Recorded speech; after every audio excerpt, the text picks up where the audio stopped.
Verbal Vibrations.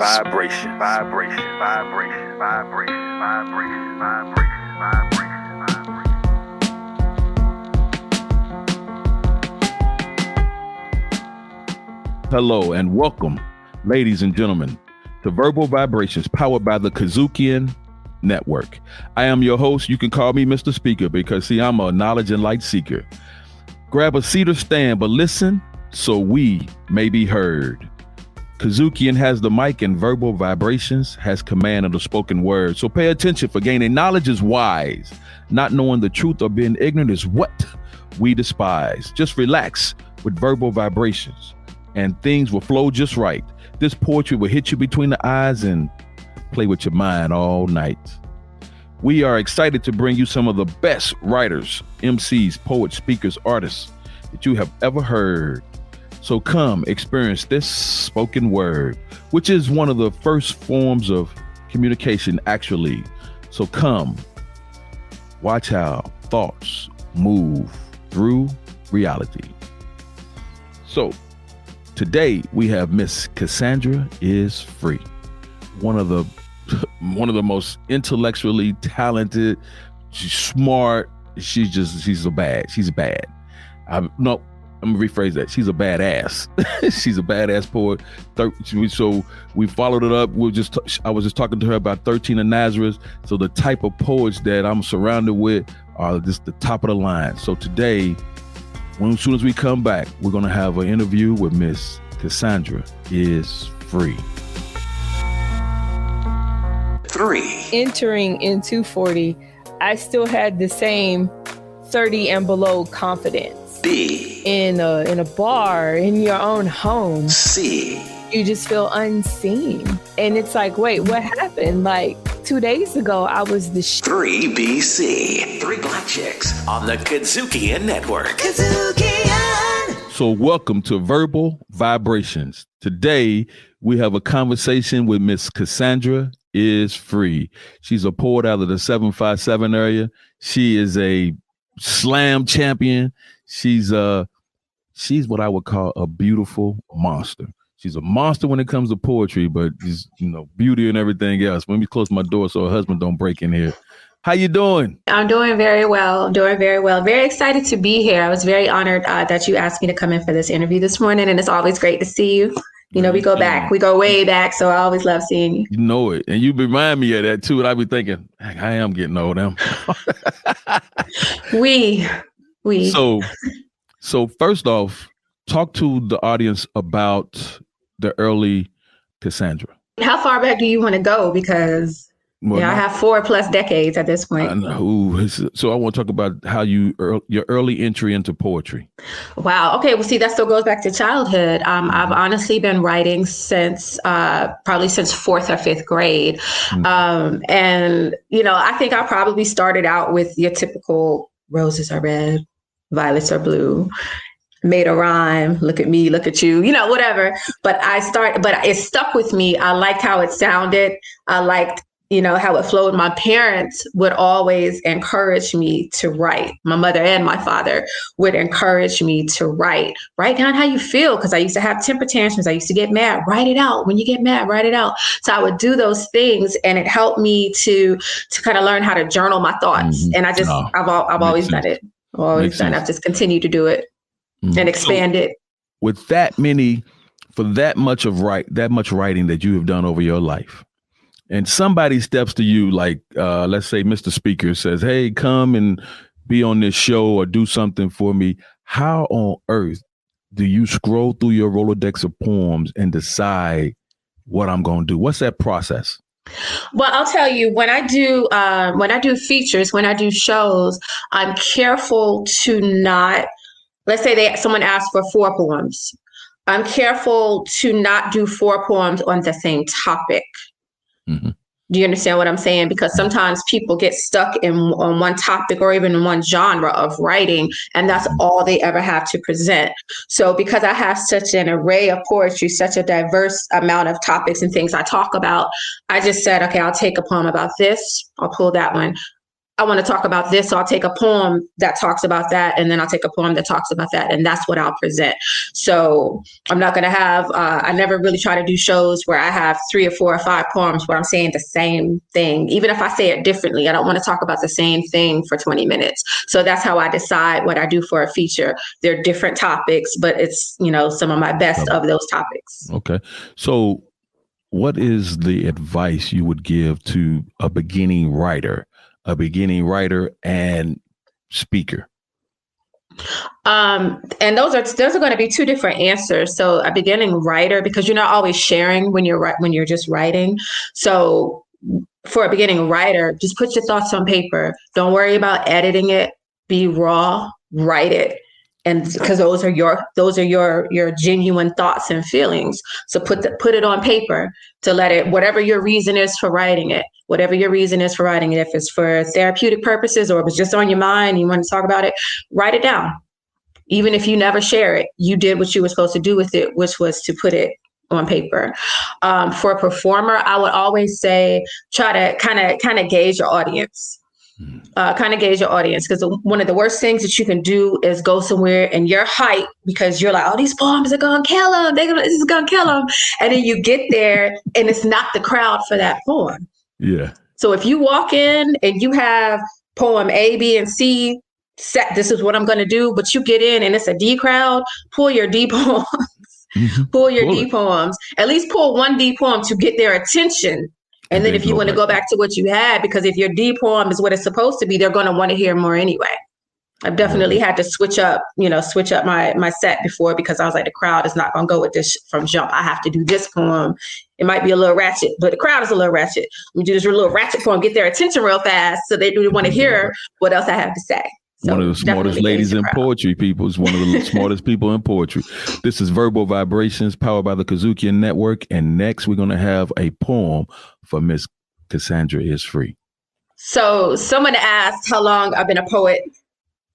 I paused at the question posed. I suppose I hesitated and blinked, not to think, but just in awe that he asked. Ask any poet when they fell in love with the craft, and they'll look at you and laugh and always say, since conception, better yet, since God's inception, when he made a selection, began the election for me to write, to give insight to the plight of everyone from paupers to the Pope. See, poets instill hope to the hopeless, reasoning to the illogical. We are phenoms to the phenomenal, solutions to the impossible, possibilities to the improbable. So ask me again how long I've been writing, and you were inviting in a history of love songs, love wrong, life facts, recovery and relapse, poetry that she raps, lyrics that he spits, words most won't forget. Not if you got a poet who can spin it right. See, poets are writers by day and superheroes at night, because I believe words are going to save this world, already at war over dissatisfaction of each other's actions. And we are the chain reaction to everything everybody else does, and everybody will feel at least one of us now. Some of us write like this, and some of us write like that, and some of us spit the truth, and some of us just kick the facts. But poetry will always be where it's at. I mean, singers sing and rappers rap and MCs MC, but poets are poetry. We are what we eat, and I eat like a queen, devouring verses and stanzas and rhyme schemes, verbal themes and topics to force the public to acknowledge and behold us. You rather battle a dragon than a poet. Know this, notice. Poets have a different kind of fire. See, we burn with our tongues. We come at you lyrically and leave you with your hands wrung, and we only just begun. Poets are taking over the universe, a verse at a time. And I know I've been speaking my mind as long as Stevie's been blind, infinitely. We make this look easy, definitely. Poetry is my air, breathing breath into me every time I speak, every time I write, every time I flow. And God knows this is how he made me when he made the decision to create me. So I say what I want, and I don't really care who likes it. That's how life is. But if you can't even write this, please don't criticize it. And in case you didn't recognize it, this is poetry. Peace. That's what, it's like you can't write. Don't even criticize. No, that's my girl, Miss Cassandra IsFree. This is Verbal Vibrations, powered by the KUDZUKIAN Network, and that right there is spoken word. So what's your muse? It really depends. Because like I said, I write about so many different things. So I can watch the news, which I actually try not to do as much anymore because it's depressing as hell. But I can watch the news and I can see something, and I'll have one line that pops in my head, and I'll either have to immediately start writing because it has just like inspired this entire poem, and I have lines coming at me like, slow down, so, or I'll get one line and I write it and save it for later, knowing that I'm going to come back to it to write it. I've also ventured out into, and I'll talk about this a little later, probably, ventured out into love and erotica a little bit more, and kind of opened up more to that as well. So believe it or not, with that, a lot of people think it's all from personal experiences. Not saying that some of it's not, but it's also really from a desire of me wanting to see people be more free to be themselves. So that's something. So there's a lot of encouragement in the writing. So some of it's from experiences. Some of it is just from things around me, that I take in, that I absorb. And we'll definitely go into that real shortly. But we're going to take a quick break and come back with Verbal Vibrations, powered by the KUDZUKIAN Network, with Miss Cassandra IsFree. I love games, board games, comics, beautiful things that portray Black girls as soft and whimsical and cotton candy flowers. And so that is what I bring to the show, as well as cuss words for these raggedy when they need it. Oh my Such goodness. as this raggedy that we getting ready to introduce you to right now. Oh my This red goodness. fox looking, Oh. this bald head, confident talking about Richard Douglas Jones. My goodness, this is the worst intro I've ever had in my life, ladies and gentlemen. Black Nerd Power on the KUDZUKIAN Network. Pastor raised her in Sunday school on how to pray, how to seek God in all things.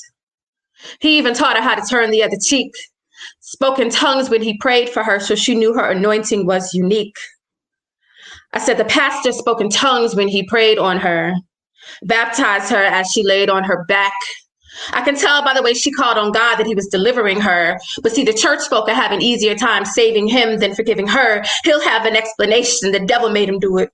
She'll have character defamation. She's the devil in a blue suit. It's the norm. He'll profess his sins with his mouth, give stout examples from the Bible of Samson and David and how it's a shame that him falling into temptation should lead him to damnation. Get down on his knees again to orally repent from his sins. So now he's back in the pulpit preaching the same bullshit that he don't even practice, because in the eyes of the church, he's redeemed. It's miraculous. Because see, the pastor pastors his pastures while the sheep get passed over, even during Passover shit. Have a good laugh over it in the back with the deacons sneaking peekins at the teenage girls. They develop fast these days. They so fast now. So pastor lay his filthy hands on their ass now to pray for their salvation as he stands salivating and begins salutating, our Father, which art in heaven, but you can call me Daddy. Hallowed be thy name, almost as hollow as my sinful soul. Thy kingdom come, and I'm about to. Thy will be done, soon as I'm done with you on earth as it is in heaven. But the heathens, heavy breathing, sanctified demons, call they semen holy oil. Stand on holy soil, praising God, trying to comfort her with a staff and rod. Odd how men of God always know how to get away with murder. Cue the violas. Oh, the irony that he can both pray for her and pray for her. Commune on her hymen, so his first time is, she's like, take, eat, this is my body broken for you. Baptized her as she laid on her back. I can tell by the way she called on God that he was delivering her, but ain't no forgiving her because the devil made him do it, and she's the devil in the blue suit. It's the norm, you see, because see, normally the church will sweep it under the rug, close eyes and shoulder shrugs, like what happens behind closed doors is between him, her, and the Lord. Because I swear on the Bible, the church can't afford no more bad publicity. Ain't nobody tithing 10% for that type of toxicity. The church is a business. So they say it's none of our business what he does with his privates in private, long as he's smart enough to hide it. He'll be back in the pulpit preaching the same bullshit that he don't even practice. Because in the eyes of the church, he's redeemed. It's miraculous. Ooh. So let me get a fire extinguisher to put out this dag. What? Oh my God. And that's why you are who you are. There's a poems like that. Yeah. All right. It's going to take me a minute to get off that poem because you said so much, but I'm trying to be a professional. We're going to move on to the questions because 7 of them come out that poem. Okay. Talk to me about the difference between, explain to the audience the difference between poetry and spoken word. Okay. I'll give you, this is the way I look at it. Poetry is meant to be read. It's meant to be read. Spoken word is meant to be performed, just like slam poetry is meant to be judged. So there are different purposes for it. You can have one poem, and it can be a poem that you read at an open mic. It can be a poem that you do at a feature. It could be a poem that you do in a slam. But how you deliver it is going to determine what you want to do with it. When I first started doing slam, I didn't know what I was doing. So I just took the poems that I had been doing for a very long time at features, and I worked on the performance technique. So, I had things that started out as poems, and then someone convinced me to go to an open mic to do spoken word. And eventually those same pieces ended up being my initial slam pieces that I use. Mm-hmm. So I say the difference is just how I deliver it, or how I give it to the audience. Got it. And talk to us about, educate the audience on why there are snaps, why we snap. For me, the snap is, okay, think about it. If you're on stage and you're doing a poem, most of the time your spoken word or your slam pieces or anything like that, they're not done to music or anything like that. So when you're doing your poem and somebody, in the middle of your poem, that can be distracting. That can actually take away from the vibe that you're setting. The snap is it's a very intimate response. It's still giving you the same vibe. It's still giving you the same encouragement. I see them responding. It's not taking away from what I'm saying, though, because you need to hear what I'm saying. So for me, the snaps have always been just an intimate response to what the poet is saying on stage. Okay.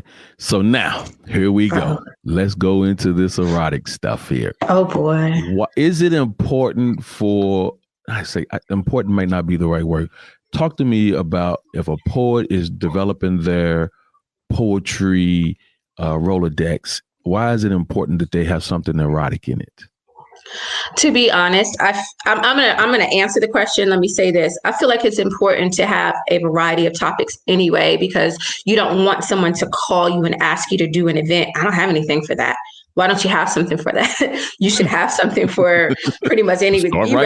Be ready, right? Yeah. Be ready. But even as far as the erotic, like I said before, because I like to encourage people to be free. It's such an easy way to express yourself. And it's kind of like, if you can talk about sex in front of strangers, be it in person or virtual, because I've done both, I feel like you're no longer unable to talk about other stuff. I feel like if you can talk about that, if you can open yourself up to be that vulnerable to talk about either your experiences or your desires or anything to that effect in front of a room full of strangers, you can talk about anything. Because it's when I first started doing erotic poetry, there's a friend of mine here, a poet that I know you know, which is Godchild the Omen, and he hosted an open mic called The Wet Poetry Spot. And it was really the first time I'd ever gone to anything like that. And I performed at the very first one. I don't remember what I wrote. I'm sure it was something short, and I was probably nervous, like, what am I going to say there? But I went up and I did it, and it was freeing. I remember the feeling. I don't remember what I wrote, but I remember it being freeing. Like, everybody here is a freak like me. Okay. Right. So it was okay. But it was also, for me, it was fun. Because normally when I'm on stage, I'm so serious and I talk about a lot of heavy stuff, and I leave the stage heavy sometimes because of what I've just talked about. Mm-hmm. So to be able to go and have fun with my writing, and just definitely. And then over the years, especially in the last year, really virtually meeting other poets across the country that are into the same thing and have, these like erotic events and things. And we've kind of formed a bond, a little family. I'm doing an erotic slam later tonight. You know what I mean? We have fun with it. And that's important as well in poetry, not to let everything be heavy all the time. And so you encouraged me at my first erotic poetry, and I'm like, Cass. So this is Verbal Vibrations, powered by the KUDZUKIAN Network. We'll be right back with more Miss Cassandra IsFree. Riffin' on jazz. Nice. That's the way to start a show. That is the way to start a show. Now, what's this LL Cool J about? LL Cool J is an acronym. I love acronyms. This acronym stands for Ladies Love Cool Jazz. Riffin' on jazz on the KUDZUKIAN Network. KUDZUKIAN. Welcome back to Verbal Vibrations, powered by the KUDZUKIAN Network. I'm Mr. Speaker, your host. Today, we're talking to Miss Cassandra IsFree, a poet out of the 757 area, and I'm battering her with questions, and she's knocking them out the park. Talk to us about verb benders. What's verb benders? Verb Benders is actually the adult slam team out of Hampton Roads, Virginia. I am a founding member, which means I've been there since its inception in 2017. It's a wonderful slam team. We actually were all friends before the slam team was formed, but we all had to earn our spot through a series of slams. It just so happened that when it was first founded, 5 friends made the team, and some of the same poets make it every year, because we're beating our competition, because there's always speculation. Oh, y'all rigged it, or so it's been said. So I'm going to put that out there for the doubters. It's never rigged. Our slam master, Steph Love, is one of the most honorable people I know. We just continue to go and do our thing every year. The main goal is to compete at Southern Fried Poetry Festival, which normally is held annually at different locations. It'll be virtual this year, though. Okay, and I got to run through these questions, because if I don't, I can't. I want you to talk to us about your connection with children. What are you doing with children? Sure. All right. Right now, I'm teaching. I teach the little ones in elementary school, which I love doing. I also get the opportunity to mentor middle and high school students as well, which I really love. And then I have 2 small ones of my own. I returned to the public school last year. I was working for the Department of the Navy. I was teaching performance arts, and I left there just for scheduling conflicts. But when I did that, I was able to teach music, poetry, dance, just a lot of creative outlets for those youth. I decided to return to the public school to try to mirror my children's school schedule. And so I returned to teaching, which I still love, be it virtual or in person, which we're doing hybrid. So I'm doing both. And I just love being a mentor. And I love just encouraging. One of my biggest things is just say encouraging words to the kids, because you don't know if they're getting it somewhere else. I don't know what's going on in your house. So if you're going to come to me and be around me all day, I'm going to say positive and encouraging and uplifting things to you all day. That's just a good vibe to have. And these books, and let's brand you. Okay, well, I definitely, I have 3 books, and just kind of like what I said about when I feature, how I try to do things about different topics. None of my books are the same intentionally. So this is still going to be my favorite book forever. Quote me, bish. I fell in love with haiku years ago, which are 17 syllable poems, normally 3 lines of 5 syllables. And this is an array of haiku. There are some one-liners and there are some American sentences. And I love this one. I'll read one, and then I'll go to the other one, and that's it. All right, this is called MAGA Fucka. Trump shows true colors. Country begins to hate him.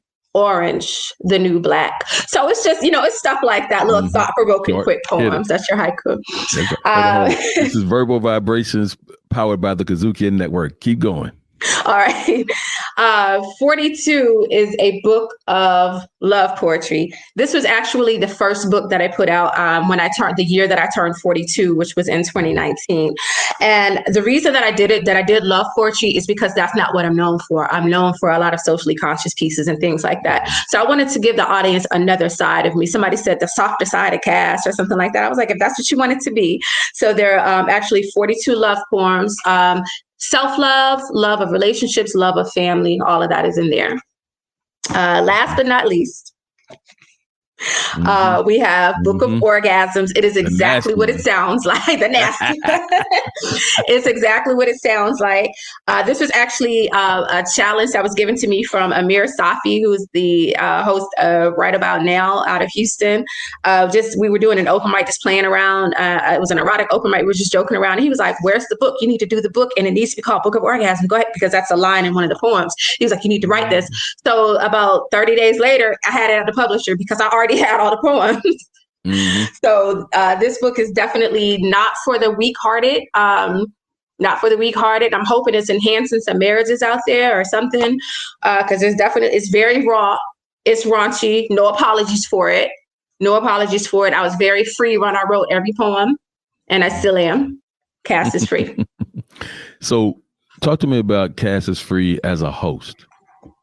I have fun hosting. I don't get to do it as much as I used to. But one of the most important things I found as a host is that and this kind of goes back to what I do in the classroom, you encourage everybody. I always tell people, the poets that are like apprehensive about performing, everybody had their first time. Everybody had their days where they were so super nervous to go do a poem. Oh, people are looking, they're going to judge. What if they don't like it? First of all, if they don't like it, guess what? They don't like it. Are you even doing it for them? Or are you doing it because you want to get it off your chest, because you want to express yourself? No poet, I don't care, the best poets in the world, no poet is going to please everybody in the audience. So I try to encourage, just do your poem and get your poem off of your chest. And I'm going to tell you that you did a great job, because the fact that you got up there and did it is enough for me. It's enough for me. And then if you want to, we can talk about your poem later one-on-one, and I'll be happy to give, tips and writing, pointers and things like that. But just to get up. Stop right there. That's hard. Hold up. This is Verbal Vibration, sponsored by the KUDZUKIAN Network. I was going to listen. We got about a little bit of time left. How on earth do you encourage a person who just did a terrible poem or delivered it terribly? How about something more along those lines? Because to do the poem, there's such a bravery in that. That's what I'm encouraging. What I'm encouraging. And if I know the person, it's a little easier to come to them and say, "Hey, let's talk about your poem. I just had an idea or a suggestion." If they're not receptive, I won't do it again. And a lot of times they'll ask and still not be receptive. And I'm like, if you have to ask, it's because you knew. You know what I mean? Like, I've never done a poem that I thought was fire and be like, is it okay? Anything that could improve it? No, because it's what it's already perfect. Leave it alone. But if I feel like it's a poem that could use some help, I'll be like, hey, So we didn't get where those books are located, and we don't have the rest of your social media. Go ahead. Okay, so I'll give you the social media first. If you go on Facebook, you'll see me as Cassandra Jenkins. If you go on to Instagram, it's Cassandra _IsFree. All right, so 42 and Quote Me Bitch are both available on Amazon. They're also available through me. I have copies on hand of everything. I opted not to put this on Amazon because I personalize all of the books, but I especially like trying to personalize this one. So all you ever have to do is message me. You Cash App or PayPal, and I ship it out. I ship every Friday. The post office guys know me now. They're like, the media girl when I walk in to ship my books out. But 42 of Quote Me Bitch, if you can do the titles and do Cassandra IsFree, and it pops up for you if I'm not going to put the links in. And this one, like I said, I just did a reorder of these. I got 50 more of these coming actually today. My publisher for this one actually is Iris Perkins, Petty Crocker. She actually published that one. It's one of my best friends. And she's nasty in her own right. Nasty. Definitely. But yeah, all of the books are always available through me, or you can go through Amazon for the first two. Definitely. This one is 15 and 20. And I also do package deals for all three of $40. Good. Okay. Hey, this is Verbal Vibrations, powered by the KUDZUKIAN Network, and that is Miss Cassandra IsFree. Just gave us the rundown from top to bottom. We definitely appreciate you, Miss Cassandra, for your time and for your words, your encouragement, and for your knowledge. That concludes our segment. Thank you, Miss Cassandra IsFree. We'll be right back. I'll play the blues for you. You've been dancing on this one. Listening to Blues in the Basement, powered by the KUDZUKIAN Network. This is our Chitlin Circuit Jams And I'm show. loving every minute of it. Drop that zero. Blues in the Basement. I'm Leon Gray. And I'm Cookie B. We'll be back with more of the show after this. Thrill is gone. Blues in the Basement, part of the KUDZUKIAN Network. The thrill is gone away. KUDZUKIAN. The heart of a military leader. Have you ever stood strong when fear was all around? I mean, did you actually stand tall while others fell to the ground? Have you ever done what common sense said not to do, even when others ran and said, come on, man, don't be a fool? Has fear ever gripped you so tightly that you had to concentrate just to breathe? Look, I'm talking about the kind of fear that brings even the strongest men down to their knees. Have you ever had to remain calm and lead others to a safe place while fear was clouding your judgment and causing your heart to race? Have you ever been so engulfed by fear that 48 hours passed without you missing a single beat? Heck, almost went 3 days on just 2 hours of sleep. Have you ever thought this could actually be the last breath I take? Because there was death all around me with no room for error, absolutely no room for a leadership mistake. Have you ever been so frozen by fear that you just didn't know what to do?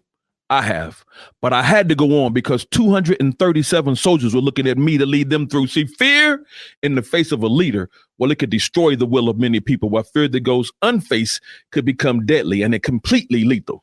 All right. Well, have you ever had to give an order for someone to do something that even you were afraid to do yourself? I mean, a command so crazy you wouldn't do it for all the world's wealth. Have you ever had to send somebody out on a mission that you knew they might not complete? That would be one of those nights where this leader didn't get any sleep. Have you ever had to give CPR to someone who worked for you? Well, I worked on Specialist Sierra for about an hour, but he didn't pull through. Have you ever had to carry the body of someone who saved your life? The whole time I was thinking, what in the world am I going to tell his wife? Have you ever had to tell someone that her loved one was no longer alive? Trust me, you can actually see her heart breaking through the tears flowing from her eyes. Have you ever stood over a person who was dead due to an order you gave? Look, don't stand too close at that funeral because you might want to jump into his grave. Have you ever had to stand before a grieving family? Yes, it is completely sad. Their soldier gave his life for this country, and all I had to give him back was a U.S. flag. See, I'm a leader of soldiers because that is what I was called to do. And just for the record, I'm not telling you all this to prove anything to any of you because, see, most people don't understand a true combat soldier, warrior, leader. Well, here's some insight for you late night poetry listeners and readers. How did you feel when the World Trade Center fell, the Pentagon got hit, and those planes hijacked this soldier? This leader was devastated. Thousands dead on my watch, and it was my job to prevent that attack. You really don't understand the sacrifices we made for the armed forces. Heck, I missed birthdays, holidays, anniversaries, and been through a couple of damn divorces. We learned loyalty, honor, respect for the U.S., for government, and for freedom. But see, we actually fight for our fellow soldiers. You'd understand if you ever took the time to meet them. So yes, I face fears for you, and even those that act like complete jerks. Because baby, failure is simply not an option for me when I go to work. See, I'm descended from kings, forced into slavery. So here is my quote. I fought for this country before I even had the right to vote. I'm the Buffalo Soldier who fought the Indians and settled the West. Absent from those history books is my blood, sweat, and hard work that helped build the U.S. I bravely charged up San Juan Hill and was later discredited in the press because racism will not let this world view me as the nation's best. I'm the courageous, hardworking sailor who signed up at the local rally to learn that I could only serve my country from deep in the ship's galleys. I'm that black flyer who defied all odds to fly, fight, and win. Well, you might have heard them call me one of those red-tailed Tuskegee Airmen. I fought in all the U.S. conflicts, to include 2 world wars, to stop global oppression. But it wasn't until the Korean War that we overcame segregation. The media and the public want you to call me a hero, but you treated my Vietnam brothers, those leaders, like complete zeros. Those Vietnam warriors followed orders, fought with honor, and had no regrets. But when they came home to your insults, no cheers, just total disrespect. Well, this soldier has faced his fears through multiple wars in the Middle East. And I salute those dealing with fear right now so we can enjoy poetry here on these streets. Verbal vibrations, Hosted by James Mr. Speaker Sears. Directed, produced, recorded, and distributed by KUDZUKIAN.